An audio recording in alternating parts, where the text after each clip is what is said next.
ಜುಲೈನಲ್ಲಿ ಉತ್ತರ ಕನ್ನಡ ಜಿಲ್ಲೆಯ ಅಂಕೋಲಾ ತಾಲೂಕಿನ ಶಿರೂರಿನಲ್ಲಿ ಸಂಭವಿಸಿದ ಭೀಕರ ಗುಡ್ಡ ಕುಸಿತ ದುರ್ಘಟನೆಯ ದೇಶದ ಗಮನ ಸೆಳೆದಿತ್ತು. ಗುಡ್ಡ ಕುಸಿತದಲ್ಲಿ 10ಕ್ಕೂ ಹೆಚ್ಚು ಮಂದಿ ಸಾವನ್ನಪ್ಪಿದ್ರು.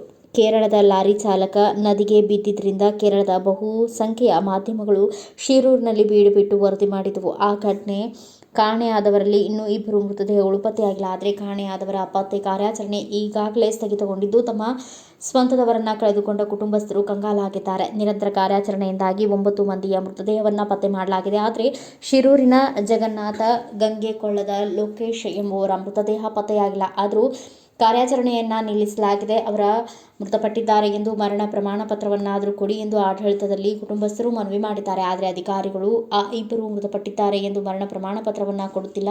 ಹೀಗಾಗಿ ಮರಣ ಪ್ರಮಾಣ ಪತ್ರ ಕೊಡಿ, ಇಲ್ಲವೇ ಕಾರ್ಯಾಚರಣೆ ಮುಂದುವರಿಸಿ ಎಂದು ಕಾಣೆಯಾದವರ ಕುಟುಂಬಸ್ಥರು ಪಟ್ಟು ಹಿಡಿದಿದ್ದಾರೆ. ಈ ನಡುವೆ ಶಿರೂರು ಗುಡ್ಡ ಅಗೆದು ರಸ್ತೆ ನಿರ್ಮಾಣ ಮಾಡಿದ್ದ IRB ಕಂಪನಿಯು ಅವೈಜ್ಞಾನಿಕವಾಗಿ ಗುಡ್ಡ ಅಗೆದಿದ್ದರಿಂದಲೇ ಗುಡ್ಡ ಕುಸಿತ ಸಂಭವಿಸಿದೆ ಎಂದು ಕಂಪನಿಯ ವಿರುದ್ಧ ದೂರು ದಾಖಲಿಸಲಾಗಿದೆ. ಆದರೆ ಕಂಪನಿಯೊಂದಿಗೆ SPM ನಾರಾಯಣ್ ಹೊಂದಾಣಿಕೆ ಮಾಡಿಕೊಂಡಿದ್ದು ಯಾವುದೇ ಕ್ರಮಕ್ಕೆ ಮುಂದಾಗಿಲ್ಲ ಎಂಬ ಆರೋಪಗಳಿವೆ.